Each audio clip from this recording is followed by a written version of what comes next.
Wow, fantastic. Very good. Good boy.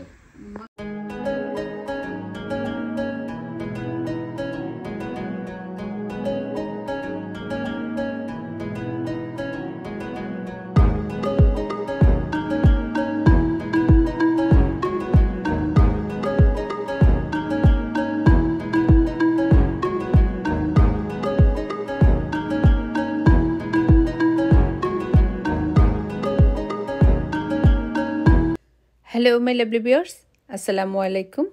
বাংলাদেশের মাম London. এখন সকালবেলা সবাই ঘুম থেকে উঠেছি, তারপর নিজেরা ফ্রেশ হয়ে বাচ্চাদের জন্য নাস্তা বানানো। আজকে তো আমার বাসায় গেস্ট আসবে, সেজন্য গতকাল রাত থেকে আমি অনেকখানি প্রিপারেশন নিয়েছি, অনেক কিছু রান্নাও করে রেখেছি। আর আজকে মেন ফুডগুলো রান্না করব। তো বাচ্চাদের আজকে উইটা বীজ দেওয়া হচ্ছে না, বাচ্চাদের আজকে ওর আব্বু ব্রেড দিয়ে সসেজ দিয়ে লেটুস সস ম্যায়োনিজ দিয়ে ব্রেকফাস্টটা বানিয়ে দিবে, আর আমরা দুজন রুটি ডিম সবজি খাবো। আজকে অনেক টেনশন, আজকে গেস্ট আসবে, যদিও গেস্ট ইভিনিংয়ে আসবে, আসতে আসতে হয়তো বা 8টা বেজে যাবে এরকম।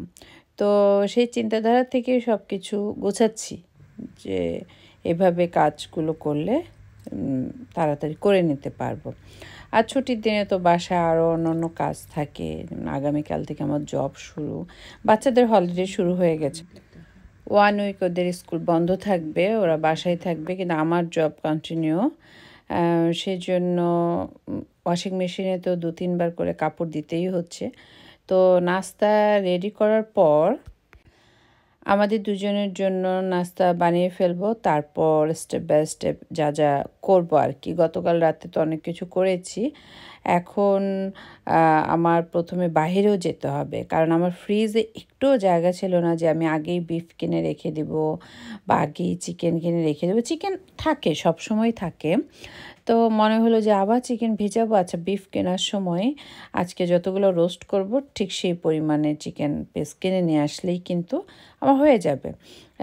সেই চিন্তাধারা থেকে আমি আমার হাজব্যান্ডকে বললাম যে আমরা নাস্তাটা খাওয়ার পর, চা খাওয়ার পর একটু গ্রিন স্ট্রিটে যাব। গ্রিন স্ট্রিটে গিয়ে আমার যা যা দরকার আমি নোট করে রেখেছি সেগুলো কিনে নিয়ে আসবো। তারপর আমি বিফটা রান্না করে ফেলবো, মুরগির রোস্টটা রান্না করে ফেলবো, মানে যা যা টুকিটাকি বাকি আছে সেগুলো করে ফেলবো। একটা মাছ নিয়ে আসবো, মাছটাকে একটু বেক করব। আর ওদেরকে কি মিষ্টি খাবার দিব সেগুলো নিয়ে একটু টেনশন। তবে আমার ইচ্ছে হলো খুব বেশি কিছু করব না, কারণ মুক্তির সাথে যখন কথা হলো বললো যে আপু বেশি কিছু করো না, আমরা এখন অত আর খেতে পারি না মানে। তা আমি বললাম ঠিক আছে। আর আমার মনে হলো মিষ্টি জিনিস বেশি করলে সব কিছু পরে আমারই খেতে হয়। সেই জন্য একদম খুব চিন্তা করে, যেটা না করলেই নয়, ঠিক সেভাবেই রান্নাগুলো করব। তো ওদের সাথে সাথে আমার আরেকটা ভাইয়ের ফ্যামিলি আছে, রিবলু ভাই, ওনারও আসবেন। এই দুই ফ্যামিলি। আমার এক ফ্রেন্ডের ফ্যামিলি আসার কথা ছিল, মামা আপা, উনি সোনু নিগমের গান দেখতে গিয়েছে, সেজন্য ক্যান্সেল করে দিল। তবে দুই ফ্যামিলি মাস্ট আসবে, অনেক দিন পর, তাই না? মুক্তি আসবে আমার বাসায়। অনেকেই তো মুক্তির কুকিং ওয়ার্ল্ড দেখেন। তো অনেক দিন ধরেই বলছিলাম ওকে ইনভাইট করব, বাসায় নিয়ে আসব, কিন্তু এই একটা না একটা ঝামেলা থাকে, নিজের শরীরও ভালো থাকে না, সব কিছু মিলিয়ে মনে হলো যে না, এখন বলি। অনেকেই প্রশ্ন করে আপু চাটা কিভাবে বানানো এত সুন্দর হয়। আমার দুধ চাটা খেলে না অনেক অস্বস্তি লাগে। আমার হাজব্যান্ডকে বলি যে দুধ চা খাওয়ার দরকার নেই, ও বলে না তোমার হাতের চা আমার খুব ভালো লাগে, প্লিজ বানাও। তো ও খেতে গেলে আমার একটু খেতে হয়, তারপর থেকে আমার শরীর অসুস্থ হয়ে যায়, মানে অ্যাসিডিটি বেড়ে যায়, খুব খারাপ লাগে। তো আমি প্রথমে একটা প্যানে পানি দিয়ে দিই, তারপর মিল্কটা, লিকুইড মিল্ক দিয়ে দিই। অনেক সময় পাউডার মিল্ক দিয়েও বানাই যখন লিকুইড মিল্ক না থাকে। তারপর দুজনের মগ অনুপাতে, মানে কোন কাপে নিব সেই অনুপাতেই দুধ এবং পানিটা নিয়ে নিই। তারপর একটু ফুটে আসলে এর মধ্যে আমি ইন্ডিয়ান শপ থেকে চা পাতাটা কেনা, সেই চা পাতাটা 2 টিস্পুনের মতো দিয়ে দিই, মানে খুব কালার হয় সেজন্য বেশি দিই না। আর একটু বেশি দিলেই না, কড়া হয়ে গেলে, এমনিতেই তো চা খেলে আমার দুধ চাতে খারাপ লাগে, একটু কড়া হয়ে গেলে শরীরটা আরও বেশি খারাপ লাগে, রাতে ঘুম হতে চায় না। সেই জন্য পরিমাণ মতো দিয়ে দিই। তো রেডি করে নিলাম, এখন আমার হাজব্যান্ডের কাপে একটু চিনি দিয়ে দেবো পরিমাণ মতো, তারপর আমরা দুজনে মিলে খাবো। আজকের ওয়েদারটা খুবই চমৎকার, বাইরে ভালোই রোদ এসছে, যদিও এদেশের বেশি রোদ আমার শরীরে সহ্য হয় না, আমার অনেক খারাপ লাগে, কিন্তু বারান্দায় বসার জন্য পারফেক্ট। আমরা তো এমনিতে বারান্দায় খুব বেশি বসি না, আমার হাজব্যান্ড পছন্দ করে না, কারণ ওর কাছে সবসময় একটু ঠান্ডা ঠান্ডা লাগে। তা আমি বললাম আসো বারান্দায় বসে একটু চা খাই, কারণ আমার বারান্দাটা অনেকেই দেখে বলে, আল্লাহ আমাদের বারান্দা হলে আমরা সারাদিন বসে থাকতাম, আপনি কেন বসেন না?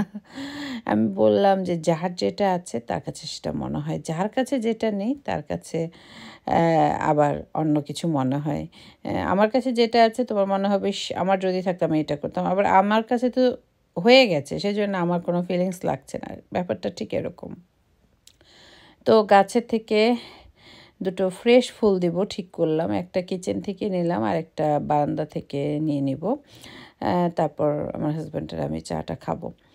তো চাটা খাওয়ার পরেই আমরা রেডি হয়ে গ্রিনসে চলে যাব, এবং হাতে সময় নিয়ে আমি যাওয়াটা পছন্দ করি, যে এই জিনিস কিনবো আর ঘোরাফেরা না, কিনে একদম বাসায় চলে আসবো, বাসায় আসার পর একটার পর একটা রান্না বসিয়ে দেবো। যেমন যেই রান্নাটা আমার একটু টাইম লাগে, যেমন বিফটা আমি আগে বসিয়ে দিই, তারপর রোস্টেড চিকেনগুলো ভেজে এক সাইডে রেখে দিই, তারপর দেখা গেল কি বানাবো সুইট খাবার সেটা একটু মানে খুব সিম্পলভাবে বানিয়ে ফেলি।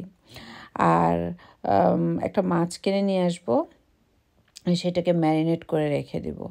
তো এই ভাবনাতেই মানে সব কিছু লিস্ট করে রেখেছি যে এগুলোই রান্না করব।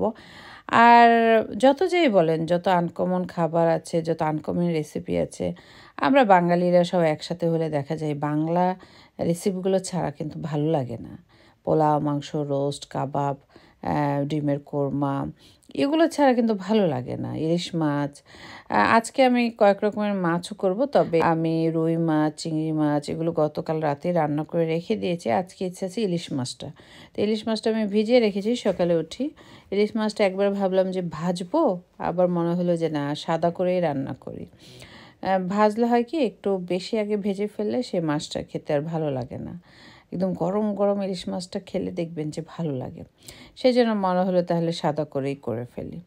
তো এই তো আমাদের দুজনের চা খাওয়া, যদিও মন চায় না দুধ চা খেতে, তারপর আমার হাজব্যান্ড যেন খুশি হয় সেজন্য আসলে আমি সপ্তাহে 3 দিন দুধ চাটা খাই, কিন্তু মনে হয় না আমি কন্টিনিউ করতে পারবো, আমার শরীর অনেক বেশি খারাপ। যারা দেখবেন গল ব্লাডার ফেলে দেয়, তাদের অ্যাসিডিটিটা মানে কন্ট্রোলের বাইরে হয়ে যায়। এমনি আপনার অ্যাসিডিটি আছে সেটা কন্ট্রোলে থাকে, কিন্তু আমাদের যাদের গল ব্লাডার নেই তাদের অ্যাসিডিটি কিন্তু কন্ট্রোলের বাইরে চলে যায়, মানে আপনি কোনটা খেলে হবে আপনি নিজেও জানেন না, সেক্ষেত্রে অনেক বেশি খারাপ লাগে। আর লিভার তখন সব কিছু হজম করায়, সেজন্য লিভারের উপরেও কিন্তু অনেক বেশি চাপ পড়ে যায়। তো আমরা দুজন বের হয়ে গেলাম, বাচ্চাদের বললাম যে আজকে তোমার দুজন আন্টি আসবে। বাচ্চারা যখনই শোনে যে গেস্ট আসবে তখনই আগে জিজ্ঞেস করে আমাদের এজের কেউ আসবে, আদ্রিতাও জিজ্ঞেস করে, আয়সাদিয়ানও জিজ্ঞেস করে। আমি বলি হ্যাঁ তোমাদের এজের আসবে। আদ্রিতার এজের না মুক্তির ছেলে, বড় ছেলেটা আদ্রিতার চাইতে 1 বছরের ছোট। আর আমার যে ভাই আসবে রিবলু ভাই, ওনার ছেলে একজন আদিয়ানের সমান আর একজন ছোট, মানে আয়াজের এজের কেউ নেই। তো ওরা বললো ঠিক আছে আম্মু। তো আজকে ওয়েদার যেহেতু ভালো, আমরা বাইরে থেকে আসার পর আয়সাদিয়ান একটু বাইরেও খেলতে যাবে, বললাম ঠিক আছে যেও, সমস্যা নেই। চলে আসছি গ্রিন স্ট্রিটে, আমার হাজব্যান্ড গাড়ির মধ্যে বসে আছে আর আমি আমার প্রয়োজনীয় জিনিসগুলো কিনে নিলাম। আমি এখন বিফ আর চিকেনটা নিয়েই আমি আমার বাসার দিকে চলে যাব। এই তো কাজ শেষ, মানে কয়েকটা জিনিস আর কি কেনা হলো। আম কিনলাম, কারণ একটা ডেজার্ট বানাবো সেজন্য আম কিনে নিলাম। লন্ডনে এখন আম, কাঁঠাল, লিচু এগুলো ছড়াছড়ি, যদিও সব আম আমার কাছে অত ভালো লাগে না, কেমন যেন মানে বাংলাদেশের মতো সব কিছু যে খুব বেশি একদম ফ্রেশ তা কিন্তু না। দেখা গেল পাকিস্তান, ইন্ডিয়া থেকে এসে ভিতরে আপনি কামড় দিলে মনে হলো মেডিসিনের একটা স্মেল আসছে, এরকমও হয়। তবে বাংলাদেশে আমগুলো কিছুদিন পরে আসা শুরু হবে, সেগুলো খেতে খুব ভালো লাগে। তো যাওয়ার পথে আমার হাজব্যান্ড আবার মাছ বাজারে একটু নামলো, এখানে সেল ছিল, একটা আইর মাছ কিনলো, বললো যে ওরা আইরন মাস্ক মানে সেল দেখাতে আইরন মাস্ক কিনতে ইচ্ছিল। বললাম ঠিক আছে নিয়ে নাও।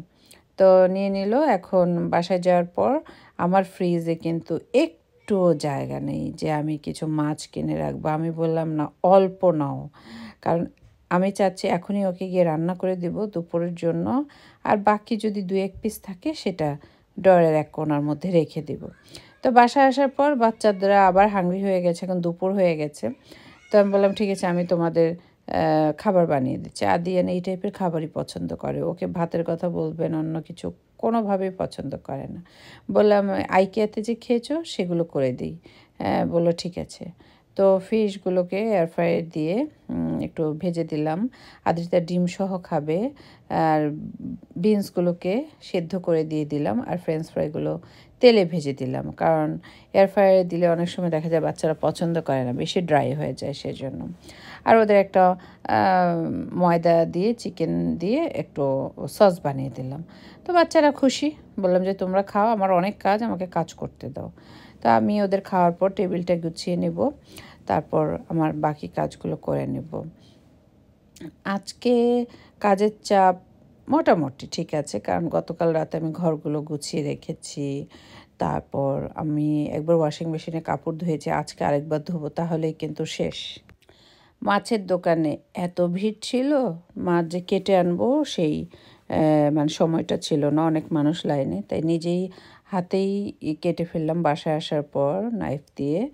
এবং মনে হচ্ছিল অনেক বেশি সুস্বাদু হবে, ঘ্রাণটা খুব ভালো। আমার হাজব্যান্ডকে বললাম যে সন্ধ্যা হলেই তো আবার পোলাও এগুলো খাবা, বলে যে না একটু রান্না করো খাই। তো মনে হলো ঠিক আছে রান্না করি, যেহেতু ও চাচ্ছে। তো আমরা দুজন একটু ভাত খাবো। তো খেলাম দুজন, এত ভালো লাগছিল মাছের তরকারিটা। তো এখন আমার হাজব্যান্ডও আমাকে একটু ক্লিনিংয়ে হেল্প করেছে। আমি মাছটাকে আগে ম্যারিনেট করে এক সাইডে রেখে দেব। ওরা আসবে 8টার দিকে, তো আমি মাছটাকে সন্ধ্যা 6টার দিকে ওভেনে দিয়ে দিব। হ্যাঁ, তাহলেই কিন্তু মাছটা রেডি হয়ে যাবে। আর এই মাছের রেসিপি অনেকবার দেখিয়েছি, আর আমার কুকিং চ্যানেল মুন্নি রান্নাবান্নাতে রেসিপি দেওয়া আছে। তো আমার মনে হচ্ছিল কি ডেজার্ট বানাবো, মানে এমন কোনো ডেজার্ট তো অনেকই আছে। হ্যাঁ, তো মনে হলো যে এমন কোনো ডেজার্ট বানাই যে ওদের মুখে ভালো লাগে আর আমারও কষ্ট কম হয়। সেই জন্য আমার মনে হলো যে একটু সানার পায়েস বানাই, একদম সিম্পলভাবে, একদম সিম্পল, কোনো রকম কষ্ট ছাড়া। আর আমি একটু পিঠা বানাই, অল্প করে পাটিসাপটা পিঠা, যেমন 10টা কি 12টা, খুব সিম্পল ওয়েতে। অনেকবার দেখিয়েছি আপনাদের যে কত সিম্পল ওয়েতে পিঠার পাটিসাপটা আমি বানাই। মানে বিভিন্ন রকম পিঠার পাটিসাপটা বানানো যায় আর কি। তো সেই চিন্তাধারা থেকে এগুলোই বানাবো। আর মনে হচ্ছিল যে পাঁপড় আছে ঘরে, সেগুলো একটু ভেজে দেব। আর ওরা আসার আগে সিঙ্গারা আছে, সিঙ্গারা কিছু ভেজে দেবো, তাহলে হয়ে যাবে। আর ওই যে বললাম আম কিনে নিয়ে এসেছি, আমের জন্য একটু সাবুদানা, তারপর সব কিছু এক সাইডে একটু রেডি করে রাখবো। আইসক্রিম ফ্রিজে আছে, আইসক্রিম দিয়ে একটু ফালুদা বানিয়ে দেবো, তাহলে হবে কি খুব গরম তো খেতে ভালো লাগবে। আমি এখন সেই ছানার পায়েসটা করে নিচ্ছি। আমি একদম খাঁটি ঘি দিয়ে, তেজপাতা, দারুচিনি, এলাচ দিয়ে ছানাটাকে দিয়ে দিয়েছি, তারপর চিনি দিয়ে দিয়েছি। তারপর নেড়ে চেড়ে আসার পর একটু লবণ দিয়ে দিয়েছি, এবং তারপরে আমি এর মধ্যে আপনি দুধও দিয়ে দিতে পারেন 1/2 কাপের মতো, বা যদি ডাবল ক্রিম থাকে ঘরে সেটাও দিয়ে দিতে পারেন। তারপর নেড়ে চেড়ে এমনভাবে নেড়ে চেড়ে নামাতে হবে যেন এটা ঠান্ডা হলে খুব বেশি মানে জমে না যায়, যেন একটু পাতলা পাতলা টাইপের থাকে, তাহলে খেতে ভালো লাগবে। তো রেডি হয়ে গেল। এখন এটা একদম যেই বাটিতে সার্ভ করব সেই বাটিতে একদম আমি সাজিয়ে নেব। তারপর ফালুদার জিনিসগুলো বানিয়ে নিয়েছি। তো এগুলো বানানো হয়ে গেলে একটু কিচেনটা মুছে তারপর আমি নিজে একটু ফ্রেশ হব। ফ্রেশ হওয়ার পর আমি নিজে একটু রেস্ট নিব। আর পোলাওটা রান্না করব আমি একদম সন্ধ্যা 6টার দিকে, কারণ ওরা আসবে একটু দেরি হবে, সেই জন্য ভাবলাম যে পোলাও যেন গরম গরম থাকে, ঠিক সেই সময়টাই আমার রান্না করতে হবে। মুক্তির কুকিং ওয়ার্ল্ডের মুক্তি হচ্ছে আমার ছোট বোনের মতো। ওর হাজব্যান্ডও আমাদের খুব মানে আপনজন, খুব ভালো একজন মানুষ। মুক্তি অনেক ভালো। আর সাথে আমার আরেক ভাই আসবে, রিবলু ভাই, রিবলু ভাইয়ের ওয়াইফ, তার 2 বাচ্চা। ওনাদের সাথে পরিচয় আমাদের অনেক অনেক বছর ধরে, খুবই ভালো। দুটো ফ্যামিলি খুবই পারফেক্ট এবং খুব ভালো। আল্লাহ তাদের ভালো রাখুক। তো তারা আজকে আসবে, সত্যি ভালো লাগছে। আর মুক্তির সাথে যখন আমি গল্প করি আমার সবসময় মনে হয় যে আমার আপন বোনের সাথে আমি গল্প করছি। মানে ও আমাদের মতোই, মানে খুব সরলভাবে আমাদের সাথে গল্প করে। তো আমার অনেক ভালো লাগে ওদের বিহেভিয়ার। তারপর থাকে না সব কিছু মিলে একটা মানুষ কেমন হয়, আমার খুব ভালো লাগে। আর আমি যেহেতু অনেকের সাথে মিশি না, ইউটিউবারদের সাথে, মুক্তির সাথে আমার ইউটিউবার হিসেবে না, মুক্তির সাথে বলা যেতে পারে ভাইয়ার বউ হিসেবে বা ছোটো বোন হিসেবে আমার মেশাটা হয়। কারণ ভাইয়া যেহেতু আমাদের আগে থেকেই পরিচিত, সেই জন্য আসলে আমাদের সম্পর্কটা একদম নিজের বোনের মতো, আত্মীয়র মতো হয়ে গেছে। তো আমার পায়েসটা কিন্তু রেডি হয়ে গেল এবং এর উপরে এখন আমি 2 রকমের বাদাম কুচি করে দিয়ে দিচ্ছি। ঠিক এরকমটা হবে, দেখেন। এটা কিন্তু এমনটাই থাকবে, ঠান্ডা হলে কিন্তু বেশি জমানো যাবে না। তো ঠিক এমনটা হবে। তারপর এর উপরে একটু বাদাম দিয়ে দিব। আমার হঠাৎ করে শরীরটা এখন জানি কেমন লাগছে, মানে কালকে রাতের থেকে একটু কাজ করছি তো মনে হচ্ছে যে খুব টায়ার্ড লাগছে, এরকম কিছু একটা। আর যখনই কিচেনে আসি, তারপর যখনই বেডরুমে যাই, দেখি আমার বাচ্চারা খুব বেশি এলোমেলো করে ফেলে। সেগুলো আবার গুছাই, মনটা খারাপ করে আবার কিচেনে আসি, আবার যাই, মানে এরকম বাচ্চাদের ঘর হলে যা হয়। তো মানে শরীর তো সবসময় একরকম থাকে না, দেখা যায় বয়সের সাথে সাথে শরীরে নানা রকম চেঞ্জ চলে আসে। আর অ্যাসিডিটি এবং পেইন, এই দুটো জিনিসই আমার যেহেতু আছে, অন্য কোনো কিছু নেই, আল্লাহ তাআলার অশেষ রহমতে।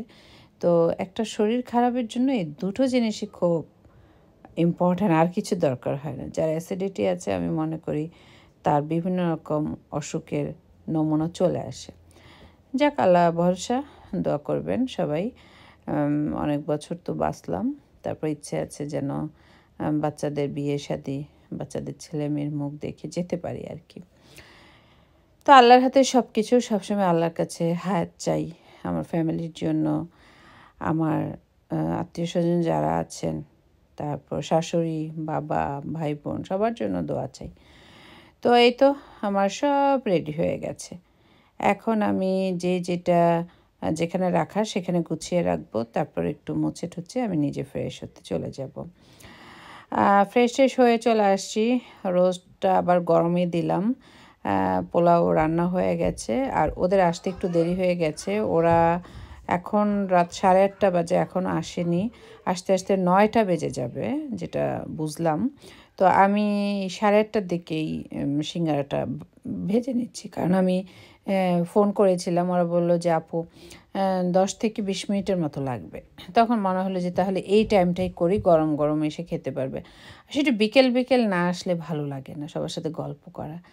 এই তো আজ দেখলাম মুভি দেখছে, এই তো চলে আসছে মুক্তিরা, 9টা বেজে গেছে। ভাইয়া, মুক্তির ছেলে, অনেক দিন পরে দেখলাম মুক্তি আমাকে জড়িয়ে ধরলো, মায়া লাগে খুব। আর ওর বড় ছেলেটার জন্য তো আমার খুব বেশি মায়া লাগে। ছোটটা তো নতুন হয়েছে, বড়টাকে দেখতে দেখতে। তো মুক্তি ওদের দুজনের সাথে কথা বলছে, আয়াজাদের সাথে, যে তোমাদের কত ছোট দেখছি আমি, তোমরা মাশাআল্লাহ কত বড় হয়ে গেছো। ভাইয়াও চলে আসছে, রিবলু ভাইয়ের ওয়াইফ আমার জন্য কেক নিয়ে আসছে। আমার 100K হয়েছিল, তার মনে আছে, সেই জন্য সেভাবে কেক নিয়ে আসছে আমার জন্য, সুন্দর গাছ নিয়ে আসছে। মুক্তি আমার জন্য অনেক কিছু নিয়ে আসছে, সেটা আমি পরে আপনাদের সাথে শেয়ার করব। মানে এত রাত করে ওরা আসছে, আমি চিন্তা করছি যে আল্লাহ কখন কোনটা খেতে দেব।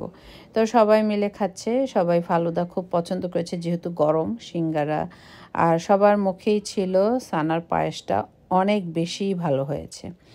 তো পিঠাটাও সবাই পছন্দ করেছে। মানে আমি ভেবেছিলাম যে এক্সট্রা যেন খাবার না থাকে, এক্সট্রা খাবার থাকাটা পছন্দ হয় না। তো আমি ফালুদাটা একটু বেশি করে করেছিলাম। তো আমি আমার নেইবার বোনটাকেও দিয়ে আসলাম যে তোমরাও বাচ্চাদের নিয়ে খাও।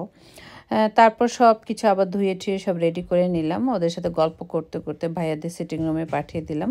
তারপরে এখন সব কিছু গরম করে আবার আমি মেন খাবারগুলো দিয়ে দিয়েছি। তো এখন আবার সবাই খেতে বসবে, তাই তো সবাই খাচ্ছে।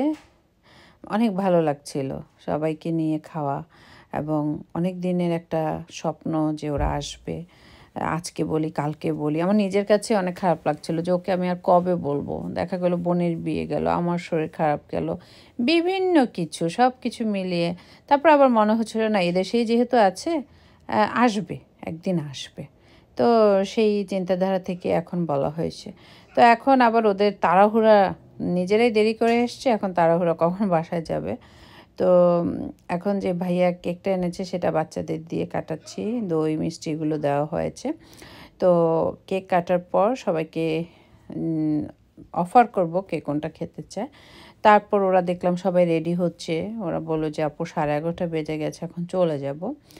আর আমার তো চিন্তা, সকালে আমার কাজ আছে, আমার 8টার মধ্যে বাসা থেকে বের হতে হবে। আর আমার চিন্তা হচ্ছে আমি কিচেনে সব কিছু গুছিয়ে তারপর ঘুমাতে যাব। তো মুক্তির ছোট ছেলেটাকে ভাইয়া রেডি করলো, তো সবাই বিদায় নিয়ে চলে যাচ্ছে। অনেক ভালো লাগলো, আল্লাহ ওদের নেখার দিক, সবাই সবাই সংসার নিয়ে অনেক সুখে থাকুক। সব কিছু ফ্রিজে রেখে দিলাম, এখন সব কিছু ধুয়ে নিচ্ছি, যদিও শরীর আর কোলাচ্ছে না, মনে হচ্ছে অনেক বেশি টায়ার্ড। আমার বাচ্চারা, আমার হাজব্যান্ড ঘুমিয়ে পড়েছে, এখন রাত 1টা বেজে গেছে।